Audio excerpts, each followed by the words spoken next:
అధికార పార్టీ నేతలు నిరుత్సాహపరుస్తూ ప్రజారాజ్య విలీనానికి కానుగ్గా మంత్రివర్గ విస్తరణ జరగబోతోంది నేడు. ఆ పార్టీకి చెందిన 2 మంత్రులుగా బాధ్యతలు స్వీకరించబోతున్నారు. మరోపక్క ఖాళీలు భర్తీ చేస్తూ తెలంగాణకు ప్రాతినిధ్యం పెంచాలన్న ముఖ్యమంత్రి ప్రయత్నాలు ఫలించలేదు. కేవలం ప్రజారాజ్య నేతల కోసం చిరు విస్తరణకు కాంగ్రెస్ అధిష్టానం ఆమోదముద్ర వేసింది. అయితే త్వరలోనే మంత్రివర్గాన్ని పునర్వ్యవస్థీకరించే అవకాశాలు ఎక్కువగా కనిపిస్తున్నాయి. మంత్రివర్గ మార్పులు చేర్పులకు సంబంధించిన ఉత్కంఠ వీడింది. 2 రోజులుగా దేశ రాజధాని హస్తినలో జరిగిన హడావుడి కసరత్తు ఓ కొలిక్కి వచ్చింది.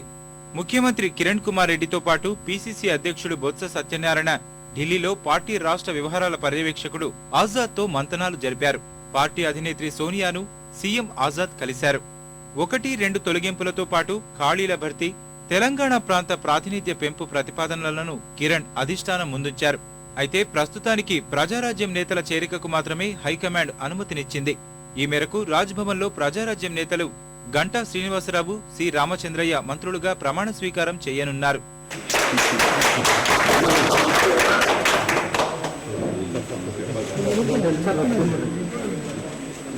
కిరణ్ కుమార్ రెడ్డి గారి నాయకత్వాన్ని బలపరుస్తూ ఆయన కేబినెట్లో పనిచేసే అవకాశం వచ్చినందుకు మరొకసారి అందరికి కూడా ధన్యవాదాలు తెలియజేసుకుంటూ, అలాగే కాన్స్టిట్యున్సీ ప్రజలకు ముఖ్యంగా వాళ్ళ ఆశీస్సులతోటి ఈరోజు ఈ అవకాశం దక్కిందనుకుంటున్నాం.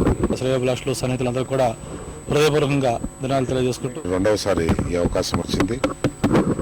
మేము చిత్తశుద్ధితో ఏమాత్రము మచ్చ అనేటువంటిది లేకుండా ప్రజలకు సేవ చేస్తామనేటువంటి హామీ ఇస్తున్నాం.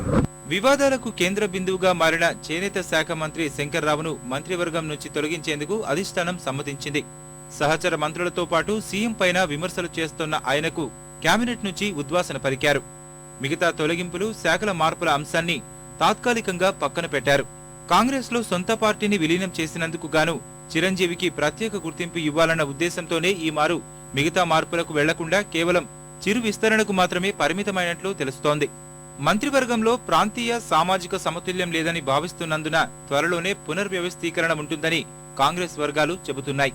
అవసరమైన మేరకు ప్రక్షాళన చేయడంతో పాటు తెలంగాణ ప్రాంతానికి ప్రాతినిధ్యం కల్పిస్తారని, సామాజిక సమీకరణాలను పూర్తి చేస్తారని నేతలు అంటున్నారు.